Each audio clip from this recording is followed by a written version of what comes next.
சமர்ப்பித்தால் இறைவன் நம்மை கண்டுகொள்வான். அருணகிரிநாதர் போய் நின்றார், முருகனை பார்த்தார். முருகா, சும்மா இரு என்று சொல்லிவிட்டு போய்விட்டாயே, என்னால் முடியவில்லை அப்பா, என்னால் முடியவில்லை. சொல்லத் தொடங்குகிறார். தமிழ் அப்படி கொட்டுகிறது. சரணகமலாலயத்தை அரைநிமிட நேரமட்டில் தவமுறை தியானம் வைக்க அறியாத. எவ்வளவு தெளிவாக தன்னை சொல்லுகிறார். முருகா, முடியலடா, நீ சும்மா இரு என்று சொல்லிவிட்டு போனால் ஏதோ அது ஒரு லேசான வேலை. பல பேர் சும்மா இருப்பதாக காட்டிக் கொள்வார்கள். எங்கள் ஊரிலே யோகர் சுவாமி என்று ஒரு பெரிய ஞானி இருந்தார். இப்போ இல்லை, எங்களுடைய ஈழத்து சித்தர்களிலே முக்கியமான ஒருவர், ஐயாவுக்கெல்லாம் தெரியும். அந்த யோகர் சுவாமி தன்னை யாராவது வந்து வணங்குவதை தொழுவதை ஒன்றையும் விரும்ப மாட்டார். கிட்ட வருகிறவர்களை பேசி துரத்தி விடுவார். அது அவருடைய இயல்பு. கெட்ட வார்த்தையாலே பேசுவார் என்று சொல்வார். ஆனாலும் அவரை அவருடைய பக்தர்கள் தொடர்வார்கள்.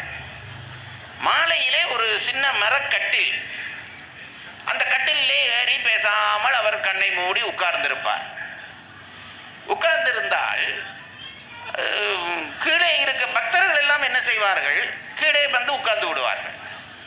இந்த சொற்பொழிவோ பிரசங்கமோ ஒன்றும் கிடையாது, ஒன்றும் கிடையாது, உபதேசமோ ஒன்றும். அவர் பேசாமல் இருப்பார்கள், இவர்களும் பேசாமல் இருப்பார்கள். பிறகு அவர் போன உடனே இவரும் போய்விடுவார்கள். சிவபெருமான் உபதேசித்தது போல, நால்வர் பெருமக்களுக்கு உபதேசித்தது போல சும்மா இருப்பார். இந்த யோகர் சுவாமியிலே யாழ்ப்பாணத்தவர்களுக்கு பெரிய மதிப்பு ஏற்பட்ட உடனே அவருக்கு பெரிய புகழ் உண்டாயிற்று. எங்கள் ஊரிலே ஒரு பெரிய பதவியிலே ஒருத்தர் இருந்தார். மிக அரச பதவியிலே, பெரிய பதவியிலே இருந்தவர் ஒருத்தர் இருந்தார். அவருக்கு தானும் யோகர் சுவாமியினுடைய சீடன் என்று சொல்ல வேண்டும் என்று விருப்பம். அவர் என்ன செய்வாராம், ஒவ்வொரு நாளும் அந்த அந்த அந்த சங்கமத்திலே கலந்து கொள்வாராம். உண்மை இல்லாதவர், தன்னுடைய பதவி தன்னுடைய பெருமை வெளிப்பட வேண்டும் என்பதற்காக வந்து அப்படி உட்காருவார். எல்லாருக்கும் முன் வரிசையிலே, யோகர் சுவாமிக்கு பக்கத்திலே முதல் வரிசையிலே உட்காருவார். உட்காருவதும் எப்படி, மற்றவர்களைப் போல இல்லாமல் நல்ல சின்முத்திரை பிடித்து கண்ணை மூடிக்கொண்டு பத்மாசனம் போட்டு உட்கார்ந்து இருப்பார். கண்ணை மூடிக்கொள்வார். எல்லாரும் நினைப்பார்கள் இவர் பெரிய பக்தனாயிட்டு அப்படி தியானத்திலே இருக்கிறார் என்ற உடனே ஒரு நாள் யோகர் சாமி உட்கார்ந்திருந்தவர் திடீரென்று எழும்பினாராம். எழும்பி இறங்கி வந்து அந்த பெரும்பதவிக்காரனுக்கு கிட்டே போய் முதுகிலே பட்டார் பட்டார் என்று 4 அடி போட்டாராம். அடி போட்டு விட்டு சொன்னாராம், டேய் என்னடா மால் பண்ற, எழும்பி ஓடுறான்டாராம். மால் என்றால் மயக்கம். என்னடா மால் பண்ற, எழும்பி ஓடுறான் என்று அடிச்ச அடியிலே அவர் எழும்பி போனவர் தான். அதுக்கு பிறகு வரவே இல்லை. நான் இதை ஏன் சொல்லுகிறேன் என்றால், இறைவன் உண்மை வழிபாட்டை தரிசிப்பான், அதுக்கு மதிப்பு கொடுப்பான். அருணகிரிநாதர் போய் நின்றார். எல்லா முயற்சியும் பண்ணி முடியவில்லை என்ற உடனே முருகனுக்கு முன்னாலே போய் நின்றார். வெளிப்படையாக சொன்னார், முருகா, நீ லேசாக சொல்லிவிட்டு போய்விட்டாயப்பா, சும்மா இருந்து சொல்லிவிட்டு போய்விட்டாயப்பா, என்னாலே முடியவில்லையப்பா, நான் என்ன செய்வேன்? முருகனுக்கு முன்னாலே போய் நின்று அதை வெளிப்படையாக சொல்லுகிறார். சரணகமல் ஆலயம் என்றால் இந்த உடம்பு. சரணகமல் ஆலயத்தை அரை நிமிட நேரமட்டில் தவமுறை தியானம் வைக்க அறியாத. அரை நிமிஷம் முடியல முருகா. அப்படி சொன்ன உடனே அருணகிரிநாதருக்கு கோபம் வருகிறது. இந்த முதல் அடி வந்துட்டார், கோபம் வருகிறது. என்ன கோபம்? இந்த நான் தியானம் பண்ணினால் இவர்களெல்லாம் அமைதியாக என்னை தியானம் பண்ண விடுகிறார்கள் இல்லை, இவர்களெல்லாம் முட்டாள்கள். அந்த பக்கத்திலே பிரசாதம் கொடுக்கிறார்கள், என்னை குழப்புகிறார்கள். இந்த பக்கத்திலே ஒரே குழந்தைகளுடைய சத்தமாக இருக்கிறது. நாங்கள் என்றால் அப்படித்தானே சொல்லுவோம், சும்மா இருக்க முடியலை முருகா, இப்படி எல்லாம் இடைஞ்சல் பண்ணுகிறார்கள். மற்றவர்களை திட்டுவோம். அருணகிரிநாதர் மற்றவர்களை திட்டவில்லை, தன்னைத்தானே திட்டிக் கொண்டார். என்னால் அரை பெரிய ஆள் என்று நான் வந்து விட்டேன், அரை நிமிஷம் இந்த உடம்பை அடக்க முடியவில்லை, நான் எல்லாம் ஒரு மனுஷனா என்று தன்னை திட்டினார். சரணகமல் ஆலயத்தை அரை நிமிட நேரமட்டில் தவமுறை தியானம் வைக்க அறியாத சட கசட மூட மட்டி பவவினையிலே உதித்த தமியன் வினை ஆழ்மயக்கம் உருவேனோ. நான் என்னடா மனுஷன், சட கசட மூட மட்டி. நாங்கள் மற்றவர்களை திட்ட சொன்னா அழகா திட்டுவோம், வார்த்தைகள் தேடி. அருணகிரிநாதர் தன்னை திட்டுகிறார். சட கசட மூட மட்டி பவவினையிலே உதித்த தமியன் வினை ஆழ்மயக்கம் உருவேனோ. இது சொன்ன ஒரு உரிமை வருகிறது. எல்லாம் சொல்லிட்டேன், என்னை திட்டேன், என்னால முடிய இல்லை, இனி நீ அல்லவா உதவி செய்ய வேண்டும், ஏன் பார்த்து கொண்டிருக்கிறாய்? கருணை புரியாது இருப்பதென உரையும் வேலை செப்பு கைலை மலை நாதர் பெற்ற குமரேசா. இந்த உருட்டினோனே முருகன் வந்துட்டான் சார், முருகன் வந்துட்டான். நீ சொல்றது சரிதானப்பா, நீயே ஒத்துக்கொண்டாய், நீயே இனி சொன்ன பிறகு நான் தான் பார்க்க வேண்டும் என்று கொட்டிய தமிழ் தான் அருணகிரிநாதருடைய தமிழ். கொட்டிய தமிழ் தான் அருணகிரிநாதருடைய தமிழ். நான் சத்தியம் பண்ணி சொல்லுவேன், அருணகிரிநாதருக்கு வந்த சந்தம் போல இனி ஒருவர் பாட முடியாது. கம்பனை போல ஒருவன் காவியம் செய்ய முடியாது. அதுபோலத்தான் நான் சொல்லுகிறேன், திருவள்ளுவரை போல இனி ஒருவர் அறம் சொல்ல முடியாது. அந்த வரிசை தமிழிலே சொல்லிக் கொண்டு வந்தால் அருணகிரிநாதரை போல சந்தம் பாட முடியாது. சந்தம்ன்றது பாருங்க தாளம், தாளம் தான் சந்தம். எத்தனை தாளத்திலே அது பாடி இருக்கிறார் தெரியுமா? நான் இப்பவும் சொல்றேன் பாருங்க, தாளத்துக்கு பாடத் தொடங்கினால் சொற்களை எடுத்து அப்படி போட வேண்டும், அந்த தாளத்துக்கு ஏற்ப போட வேண்டும். நான் சொன்னேனே, சட கசட மூட மட்டி பவவினையிலே தக தகட தக்க, அப்படி போடுற அந்த சத்தத்துக்கு சொல்லு போட வேண்டும். சத்தத்துக்கு சொல்லு போட புறப்பட்டால் பொருள் பிரிந்து விடும், பொருளுக்கு இடையூறு வந்துவிடும். சத்தத்துக்கு நான் சொல்லை போட வேணுமா இருந்தால் சொல்லை போட்டுக் கொண்டிருக்கிற பொழுது பொருள் அந்த வரிசையாக பொருள் இல்லாமல் இடைந்து விடும். சத்தத்துக்கு தமிழையும் போட்டு பொருளிலே ஒரு இடையூறு வராமலும் செய்தவர் அருணகிரிநாதர் ஒருத்தர் தான். நான் உண்மையிலே மனம் திறந்து சொல்லுகிறேன், இந்த அருணகிரிநாதர் சபை தமிழுக்கு செய்கிற ஒரு பெரிய தொண்டை செய்து கொண்டிருக்கிறது, பெரிய தொண்டை செய்து கொண்டிருக்கிறது. ஏனென்றால் அந்த அந்த அருணகிரிநாதரை நம் இளையோர் மத்தியிலே கொண்டு சேர்க்க வேண்டும். அதில் ஐயா எனக்கு சொன்னதை நான் உங்களுக்கு சொல்லுகிறேன், இளையோர் மத்தியிலே கொண்டு சேர்க்க வேண்டும். அருணகிரிநாதர் முருகப்பெருமானிடம் வரம் பெற்று பாடுகிறார். சொல்லெல்லாம் அப்படி கொட்டுகிறது பாருங்கள். அருக்கு மங்கையர் அடைதனை வருடிய கருத்தறிந்து பின் அரைதனில் உடைதனை அவிழ்த்து அங்குல அரசிலை தவறியும் இருதோளும் பஞ்சரம் கொஞ்சுகிளி வந்து வந்தைந்துகர பந்து இதன் தம்பி எனும் பயலூரா. எத்தனை சந்தம்! முத்தை தரு பத்தை திருநகை அத்திக்கரை சத்திச்சரவண முத்திக்கொரு வித்துக்குருவர என ஓதும். இப்ப எங்கே பொருள் இடையூறு வருகிறது பாருங்கள். ஒன்றுமில்லாம அப்படியே இந்த என்ன சொல்றது, இந்த அல்வா துண்டு வந்து விழுகிற மாதிரி விழுகிறது. காதால சாப்பிடுற அல்வா, இது வாயால சாப்பிடுற அல்வா இல்லை. அந்த அருணகிரிநாதருடைய தமிழ் என்பது ஒரு தெய்வத்தமிழ். என்னுடைய அபிப்பிராயம், அருணகிரிநாதருடைய முதல் ஆக்கமாக திருப்புகள் கொட்டி இருக்கும். இந்த நிலத்தை வெட்டி பெட்ரோலியம் எடுக்கிறார்கள். அதை எடுத்துக்கொண்டு வந்து ஒவ்வொரு நிலையிலே அதை வடிகட்டுகிறார்கள். வடிகட்டுகிற பொழுது ஒரு நிலையிலே இந்த டீசல் வருகிறது, இன்னொரு நிலையிலே வடிகட்டுகிற பொழுது பெட்ரோல் வருகிறது. நான் கேள்விப்பட்டதைத்தான் சொல்லுகிறேன். இன்னொரு நிலையிலே உயர்தரமாக வடிகட்டுகிற பொழுது இந்த சொல்லுகிறார்களே சூப்பர் பெட்ரோல் என்று, இந்த பிளேனுக்கு அடிக்கிற பெட்ரோல் அப்படி வருகிறது. வடிக்க வடிக்க ஒவ்வொரு தூயதாக அடுத்தடுத்த நிலைக்கு போகிறது. நான் நினைக்கிறேன் அருணகிரிநாதரும் அப்படித்தான் தமிழை வடித்திருக்கிறார். முதல் வடிப்பிலே அப்படியே திருப்புகளா கொட்டிட்டுது, என்னுடைய அபிப்பிராயம். இதை யாரும் சொன்னதை நான் உறுதிப்படுத்தவில்லை, இதை எல்லாரும் உறுதிப்படுத்த வேண்டும் என்ற அவசியமும் இல்லை. கொட்டி விட்டது திருப்புகள். 16,000 என்று சொல்கிறார்கள். வாரியார் சுவாமி, ஐயோ, அவரை பார்க்கிற பொழுதே இனி எப்படி அருணகிரிநாதர் போல ஒருத்தர் தோன்றப் போவதில்லையோ, வாரியார் சுவாமியை போல இனி ஒரு பேச்சாளன் பிறவியிலே தோன்றப் போவதில்லை. அண்மையிலே அவரையும் கேட்டுக்கொண்டிருக்கிறேன். என்ன பண்ணுகிறார்? குழந்தைக்கும் சொல்லுகிறார், பெரியவர்களுக்கும் சொல்லுகிறார், அறிவாளிக்கும் சொல்லுகிறார், மூடனுக்கும் சொல்லுகிறார். அது வேறு. அப்போ இந்த முதல் நிலையிலே திருப்புகளாக கொட்டி இருக்கும், முருகன் தமிழ் திருப்புகளாக கொட்டி இருக்கும். இரண்டாவது நிலையிலே நான் நினைக்கிறேன் அதை விட கொஞ்சம் சுருங்கி கந்தர் அலங்காரம் பிறந்திருக்கும், 100 பாட்டு பிறந்திருக்கும். அந்த வேல் விருத்தம் அதுகள் எல்லாத்தையும் விட்டுட்டு சொல்றேன். அடிப்படையிலே கடைசியாக இந்த சாறு பொழிந்த இந்த சுப்ப பெற்றல் இருக்கிறதை பாருங்கள், அதுதான் அனுபூதி என்பது என்னுடைய அபிப்பிராயம். பேசா அனுபூதி பிறந்ததுவே என்றாரே. ஆசா நிகழும் துகளாயினபின் பேசா அனுபூதி பிறந்ததுவே. அங்கேயும் இந்த பேசா அனுபூதி என்றார். பேசாக அனுபூதி என்றால் மௌனத்திலே இருந்து இறைவனை தொட வேண்டும். எனக்கு தெரிந்த எங்கள் ஊரில் ஒருத்தர் இருக்கிறார். நான் ஒவ்வொரு வெள்ளிக்கிழமையும் மௌன விரதம் என்பார். மௌன விரதம் அது அவர் பல பேருக்கும் அறிவிப்பார். அவருடைய நோக்கமே அந்த அறிவிக்கிறது தான். சில பேர் விரதம் இருக்கிறதையே மற்றவர்களுக்கு சொல்ல வேண்டும் என்பதற்காகத்தான் விரதமே இருப்பார்கள். விரதத்தினுடைய நோக்கம் புரியாது. நான் கந்தசஷ்டி விரதம் என்பார்கள். எப்படி விரதம் இருக்கிறாய் என்று கேட்டால் ஒரு நேரம் சாப்பாடு என்பார்கள், அல்லது ஒரு நேரம் பால் குடிக்கிறேன் என்பார்கள். சாப்பாடை விடுறதுக்காக பிடித்த விரதத்திலே விரதம் என்ன என்று கேட்டால் அவனுக்கு முதலாக சாப்பாடு தான் நினைவுக்கு வருகிறது. விரதம் எப்படி பிடிக்கிறாய் என்றால் ஒரு நேரம் சாப்பிடுகிறேன். நான் 2 நேரம் சாப்பிடுவதில்லை என்று சொல்வதில்லை. ஒரு நேரம் அவனுக்கு சாப்பாட்டில் தான் மனம் இருக்கிறது.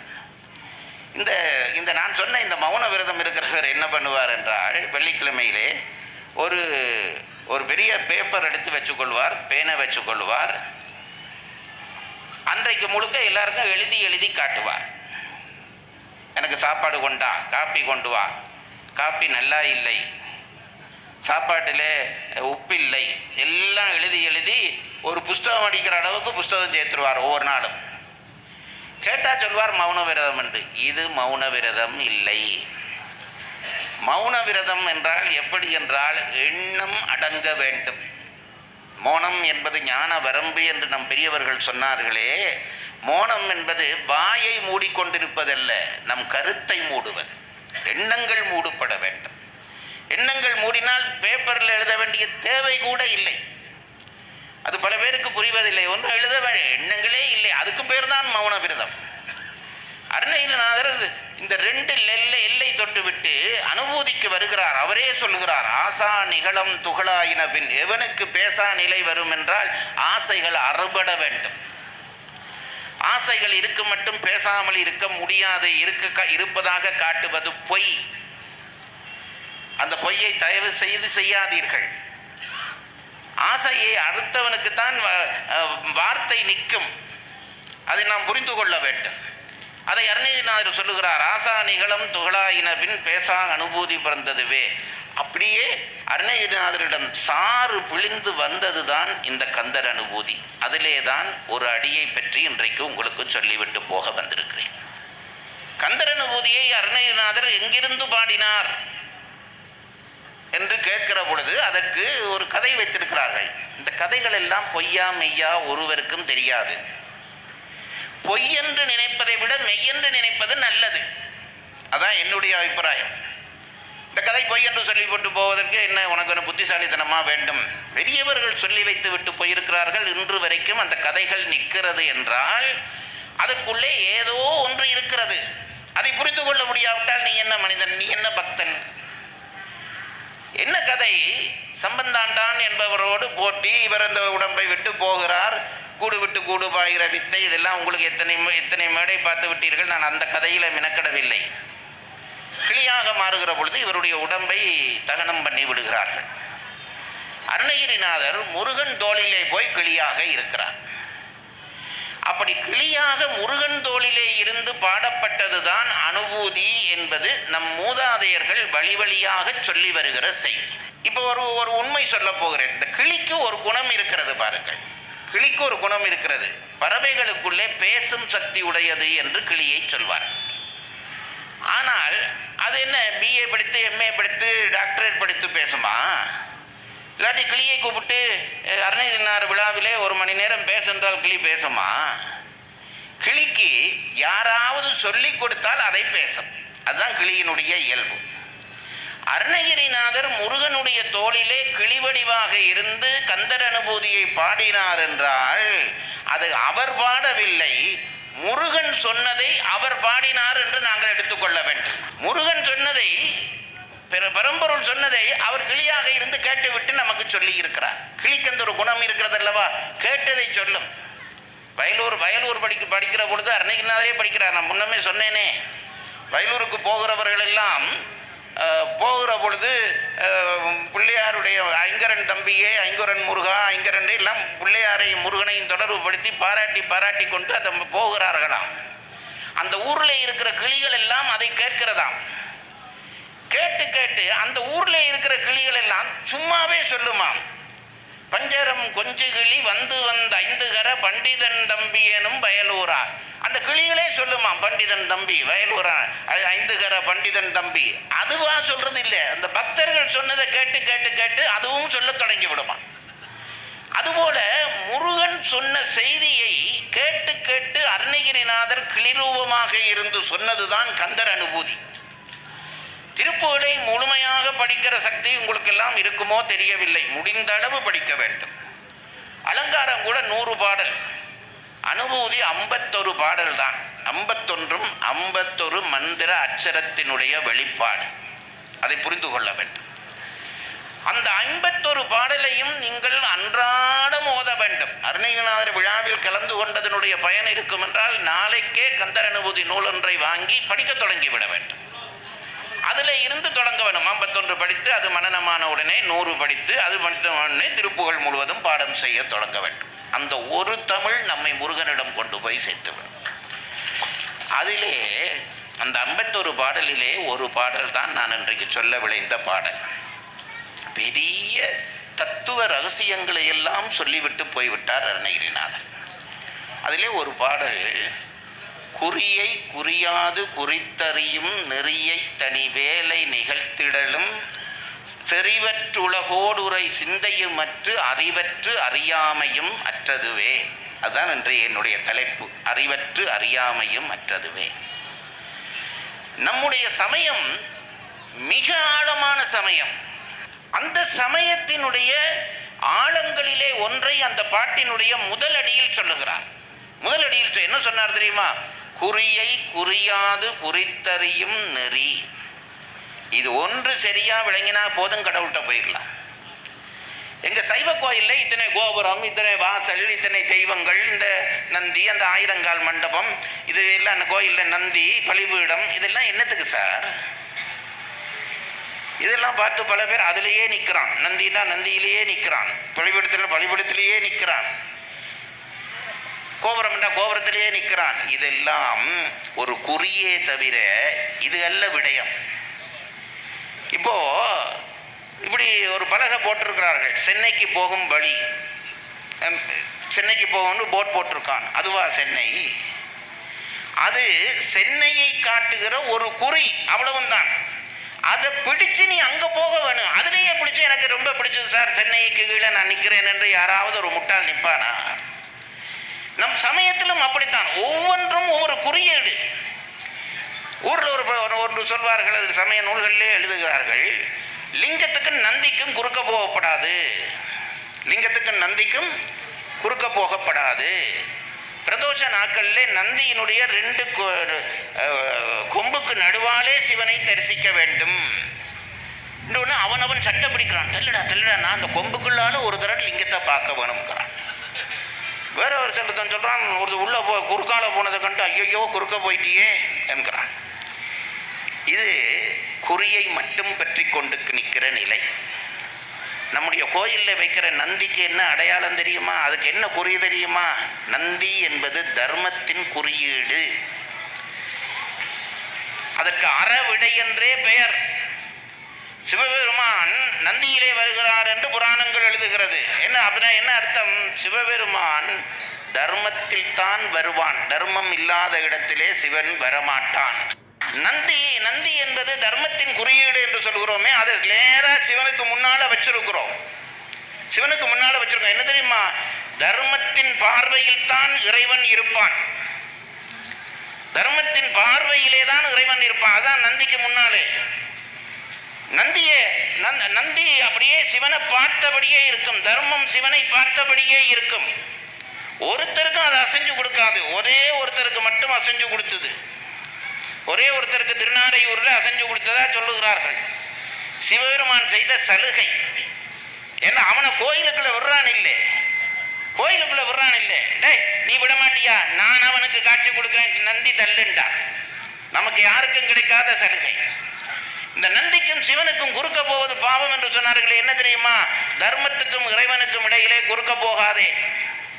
ஒருத்தன் குறுக்க போனான், வெளியில இருந்து ஒருத்தன் திட்டினான், டே போறையேடாண்டு. குறுக்க போனவன் நல்லவன், வெளியிலிருந்து திட்டினவன் 1000 களவெடுத்தவன். நான் சொல்றது உங்களுக்கு புரியுதுங்களா? அவனுக்கு தர்மத்தை பற்றி பேசுகிற தகுதியே இல்லை. நந்திக்கும் லிங்கத்துக்கும் குறுக்கே போகாதே என்றால் தர்மத்தை மீறி கோயில்ல போய் கும்பிடாதே, இதுதான் அர்த்தம். இப்படி ஒவ்வொரு குறிக்கும் ஒவ்வொரு விஷயம் வைத்திருக்கிறார்கள். அதை பார்த்தால் போதும். இப்ப லிங்கத்தை பார்த்தால் நம்முடைய ஆதி தத்துவம் புரிந்துவிடும். அப்படிப்பட்ட ஒரு சமயம் இந்த உலகத்திலே இருக்கும் என்று எனக்கு தோன்றவில்லை. அதைத்தான் அருணகிரிநாதர் சொன்னார், குறியை குறியாது. குறிகள் இருக்கிறதா, அதை பிடிச்சு கொண்டு நிற்காதே. குறியை குறியாது, அந்த குறி என்னத்தை சொல்கிறது என்று குறித்து அறி. குறியை குறியாது குறித்து அறியும் நெறி.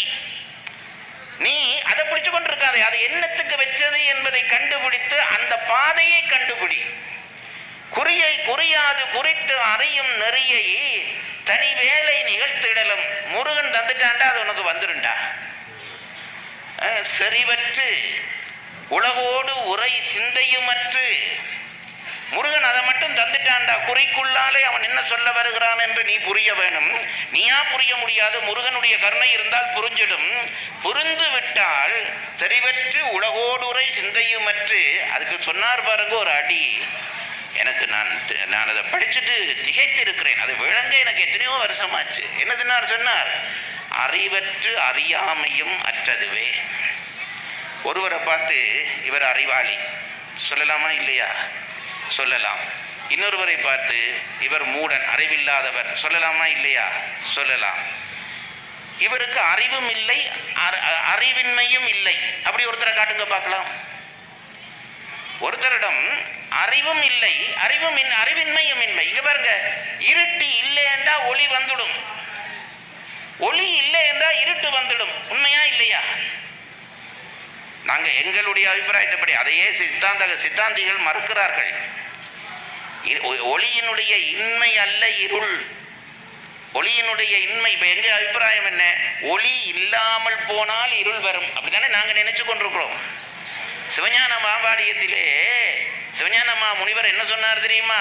ஒளியினுடைய இன்மை இருள் அல்ல, இருள் என்று ஒரு பொருளே இருக்கிறது என்றார். இருள் என்று ஒரு பொருளே இருக்கிறது. நான் அதுக்குள்ள போக இல்லை. இவர் என்ன சொல்லுகிறார் வந்து, செறிவற்று உலகோடு உரை சிந்தையுமற்று. என்ன சொன்னார் தெரியுமா? அறிவற்று அறியாமையும் அற்றதுவே. ஆண்டவனை அடைய வேண்டுமானால் அறிவும் இருக்கக்கூடாது, அறியாமையும் இருக்கக்கூடாது. ஒத்துக்கொள்வீர்களா? சுருக்கமா சொல்றேன்டா, என்ன சொல்றேன் தெரியுமா? நீங்க முருகனை அடைய வேண்டுமானால் எங்க பேச்செல்லாம் நீங்க கேட்காம விடுறது நல்லது. உண்மையா தான் சொல்றேங்க சாமி. ஏனென்றால் அதுக்கு என்ன சுருக்கமா சொல்றேன் உங்களுக்கு, எனக்கு அதை சொல்ல வேண்டிய ஆசையா இருக்கிறதாலே சொல்லுகிறேன். இப்போ பழைய காலத்திலே வீட்டிலே இந்த பித்தளை பாத்திரங்கள் இருக்கும், உங்களுக்கு தெரியும். அதை அந்த காலத்து பெண்கள் ஒவ்வொரு நாளும் விளக்குவார்கள். புளி போட்டு மண் போட்டு விளக்குவார்கள். ஒரு நாள் ஒரு பாட்டி ஒரு அலுமாரியை திறந்தால் அதுக்குள்ளே ஒரு செம்பு ரொம்ப நாள் அது விளக்கப்படாமல் கருத்து போய் கிடந்தது. அந்த வீட்டு பெண்ணை கூப்பிட்டு, அந்த மகளையோ பேத்தியோ கூப்பிட்டு, இதை கொண்டு போய் விளக்கு என்றார். இப்போ நல்லா நீங்கள் கவனிக்க வேணும். செம்பு கருத்து போய் இருக்கிறது. இவள் போய் கொஞ்சம் புளியும் மண்ணும் எடுத்து போட்டு செம்பில் தேய்த்தாள். தேய்ச்ச உடனே கொஞ்ச நேரம் தேய்ச்சிட்டு பார்த்து கழுவினா அப்படியே தங்கம் மாதிரி செம்பு பளபளபளன்னு மினுங்குகிறது. இந்த காலத்து பெண்களுக்கு அந்த கஷ்டமே இல்லாமல் எவசெல்வர் வந்து விட்டது. வருஷம் ஒருக்கா கழுவினா கூட போதும். பித்தளை பாத்திரம் அப்பப்போ மினுக்கவன இல்லாட்டியே தெரியாது. அப்படி மினுக்கி விட்டு பார்த்தால் தங்கம் மாதிரி மினுங்குகிறது. இது சம்பவம் சொல்லிட்டேன்னா இப்போ உங்களுக்கு பரீட்சை கேள்வி. என்ன கேள்வி தெரியுமா? இந்த மினுக்கம், அதாவது இந்த ஜொலிக்கிறதே, இந்த ஜொலிப்பு செம்பில் இருந்து வந்ததா புளி மண்ணில் இருந்து வந்ததா? நான் கேட்குற கேள்விக்கு ஆனால் நீங்கள் பதில் சொல்லித்தான் வர வேண்டும். ஏனென்றால் முதல் செம்பு கருப்பாக இருந்தது, புளியும் மண்ணும் போட்ட உடனே அது ஜொலிக்கிறது. அப்போ செம்பில் முதலே ஜொலிப்பு இருந்திருந்தால் முதலே ஜொலிச்சிருக்க வேண்டும். பின்னாலே மண்ணும் புளியும் போட்டு விழிக்கினபடியாத்தான் அது ஜொலிக்கிறது. அப்போ புளி மண்ணில் இருந்தும் அந்த ஜொலிப்பு வந்திருக்கலாம் அல்லவா? அப்போ இதுக்கு என்ன பதில் என்று கேட்டால், அது ரொம்ப உங்களை நான் கஷ்டப்படுத்த விரும்ப, நானே சொல்லிடுறேன். ஜொலிப்பு செம்புக்குள்ளே தான் இருந்தது. அதை எப்படி நீ சொல்லலாம்? நீ தானே சொன்னாய், இப்போ புளியும் மண்ணும் போட்ட பிறகு தானே அது ஜொலித்தது என்று சொன்னாய், அப்படி எப்படி நீ சொல்லலாம் என்று நீங்கள் கேட்பீர்கள். நான் அதுக்கு பதில் சொல்லுகிறேன். புளியிலையும் மண்ணிலையும் இருந்துதான் அந்த ஜொலிப்பு வந்திருந்தால், அந்த புளியையும் மண்ணையும் கொண்டு வந்து இந்த சேரில் போட்டு தேய்ச்சா இது ஜொலிக்க வேண்டும். ஜொலிக்குமா? அல்லது ஒரு கல்லிலே போட்டு தேய்த்தா ஜொலிக்க வேண்டும். ஜொலிக்குமா? ஜொலிக்காது. செம்பில் போட்டால் தான் ஜொலிக்குது. ஆகவே ஜொலிப்பு செம்புக்குள்ளே தான் இருந்திருக்கிறது, புளிக்குள்ளே இல்லை. அப்போ புளியும் மண்ணும் செய்த வேலை என்ன? அடுத்த கேள்வி. புளியும் மண்ணும் என்ன செய்த வேலை என்ன? அந்த ஜொலிப்பை மறைத்திருந்த அழுக்கை நீக்கியதுதான் அந்த புளியும் மண்ணும் செய்த வேலை. அதுபோல பிறக்கிற பொழுதே இறைவன் நமக்குள்ளே ஒரு அறிவை வைத்துத்தான் அனுப்புகிறான். அந்த அறிவை இந்த உலக அறியாமை மறைத்து கிடக்கிறது. செம்பை அந்த செலும்பு பிடித்து அது மறைத்து கிடக்கிறது போல நம்முடைய உடலுக்குள்ளே இருக்கக்கூடிய உயிருக்குள்ளே இருக்கக்கூடிய அறிவை அறியாமை மறைத்து கிடக்கிறது. படிப்பு எதற்கு தெரியுமா? படிப்பு எதற்கு தெரியுமா? அந்த அறியாமையை நீக்குவதற்குத்தான் படிப்பு. படிப்பாலே அறிவு வராது. இங்க பாருங்க, ஒரே வகுப்புல ஒரு 10ஆம் வகுப்பு 5ஆம் வகுப்புன்னு வைங்க, ஒரே சிலபஸ், ஒரே பாட புத்தகம், ஒரே ஆசிரியர், படித்த நேரம் ஒரே நேரம். ஆனால் மார்க்ஸை பார்த்தா ஒருத்தனுக்கு 100 வருது, ஒருத்தனுக்கு 50 வருது, ஒருத்தனுக்கு 20 வருது. ஏன்? எல்லாம் ஒன்றா தானே இருந்தது, ஒரே மார்க்ஸ் தானே வர வேண்டும். ஏன் வரவில்லை என்றால், இந்த 100 எடுத்தவனுக்குள்ளே இருந்த அறிவு 50 எடுத்தவனுக்குள்ளே இல்லை. அவனுக்கு அந்த அளவு தான் அறிவு. அப்போ ஒவ்வொருவருக்குள்ளேயும் ஒவ்வொரு அறிவு இருக்கிறது. அந்த அறிவை மறைத்திருக்கிற அறியாமையை நீக்கிறது தான் கல்வியினுடைய வேலை. அதை நாம் புரிந்து கொள்ள வேண்டும். ஆனால் இன்னொன்று சொல்லுகிறேன், எப்பொழுது இந்த அறியாமையை அறிவு நீக்கிவிட்டதோ அந்த நிமிஷமே அறிவையும் நீக்கிவிட வேண்டும். நான் சொல்றது உங்களுக்கு புரியுதுங்களா? ஓமானத்திலேயே சொல்லுகிறேனே, நல்ல செம்பு மினுங்க ஆரம்பிச்சு விட்டால் நீங்கள் கழுவுறீர்கள் அல்லவா, இந்த செம்பும் புளியும் தானே இந்த மினுக்கத்தை தந்தது, நன்றி மறக்கலாமா என்று அந்த செம்பில் கொஞ்சம் புளியையும் மண்ணையும் அப்பை வச்சு பாருங்க, முதல் கருத்ததை விட கூட கருத்துப்போம். கழுவுகிற பொழுது கொஞ்சம் கூட புளி இல்லாமல் கழுவிடணும், அப்போதான் அந்த ஜொலிப்பு நிற்கும். அதுபோல ஆண்டவன் தந்த அறிவு உள்ளே இருக்கிறது. அதை அந்த அறிவை அறியாமை மறைத்து நிற்கிறது. அந்த அறியாமையை அறிவை கொண்டு நீக்க வேண்டும். நீக்கின பிறகு அறியாமை எப்படி நீங்கியதோ அறிவையும் அப்படி நீக்கிவிட வேண்டும். எந்த புளி போட்டு மினிக்கிறோமோ அந்த புளியையும் கழுவிட வேணும். அப்பதான் ஞானம் உள்ளே நிற்கும். அப்பதான் ஞானம் நிற்கும். இந்த உண்மையைத்தான் அருணகிரிநாதர் சொல்ல வருகிறார். நான் இலங்கையிலிருந்து பிளேனில் வந்தேங்க. இது பெரிய புதுமையான விஷயம். பிளேனில் வந்தது ஏன் சொல்கிறேன்டா, பிளேனில் ஏறி உட்கார்ந்த உடனே இந்த 4 சக்கரத்தில் பிளேன் நிற்கிது.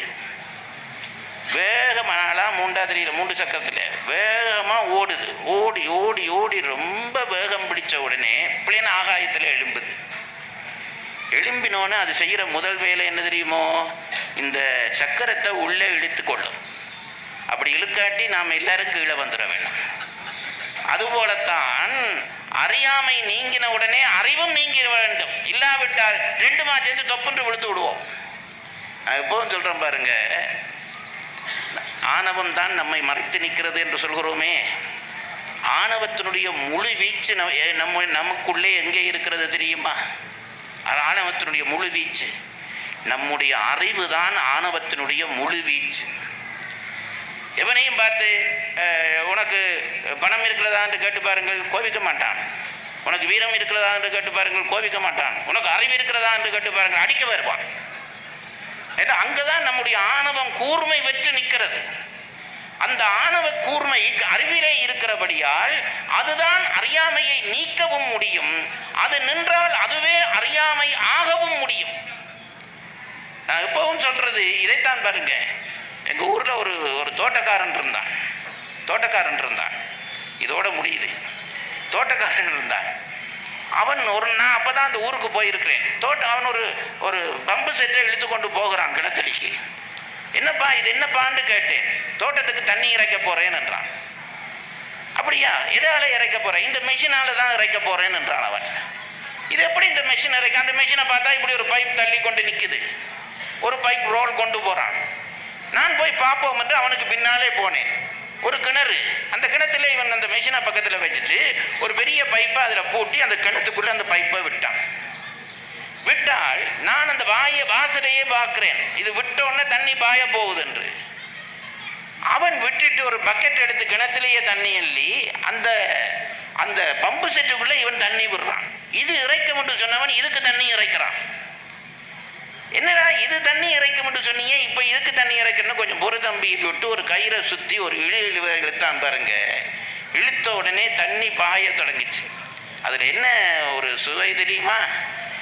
இவன் விட்ட தண்ணி முதல் வெளியில் பாய்ஞ்சது, அதுக்கு பிறகு உள்ளுக்கு இருந்த தண்ணி வெளியில் வந்தது. அறிவும் அப்படித்தான் பாருங்கள். நமக்குள்ளே கல்வி அறிவு முதலியவற்றை உள்ளே விட்டு ஞானம் உதித்தால் கல்வி அறிவை வெளியிலே பாய்ந்து விடணும், அப்பதான் ஞானம் வரும். பல பேரை கல்வி அறிவே ஞானத்தை மறைத்து நிற்கிறது. நான் அதான் சொல்றது, நான் சில பேருக்கு சொல்றது உண்டு. சில பேர் சொல்கிறார்கள், எனக்கு 90 வயதிலே நான் இப்போ படித்து கொண்டிருக்கிறேன் என்றார்கள். தப்பு. 90 வயதில் இது சில இந்த பம்பு செட்டில் பாருங்க, கீழே இந்த ஃபுட் வேல்வ் ஒன்று இருக்கும், அது ஓட்டையாக இருந்தால் நீ எவ்வளவு தண்ணி விட்டாலும் உள்ளே போய்கொண்டே இருக்கும். 90 வயதிலையும் படிக்கிறேன்டா என்ன அர்த்தம்டா, உனக்கு ஃபுட் வேல்வ் ஓட்டைன்னு அர்த்தம், விட விட உள்ளுக்கு போகுதுன்ற அர்த்தம். விட்டு இழுத்தா அதிலிருந்து பாயிறது தான் அறிவு. அதைத்தான் ஒரு வரியிலே சொல்கிறார், செறிவற்று உலகோடு உரை சிந்தையுமற்று அறிவற்று அறியாமையும் அற்றதுவே என்றார். எப்போ அறிவும் போய் அறியாமையும் போறதோ அப்போ ஞானம் வந்தது, முருகன் வேல் வந்தது, அருணகிரிநாதருக்கு முத்தி வந்தது என்று கூறி விடைபெறுகிறேன். வணக்கம்.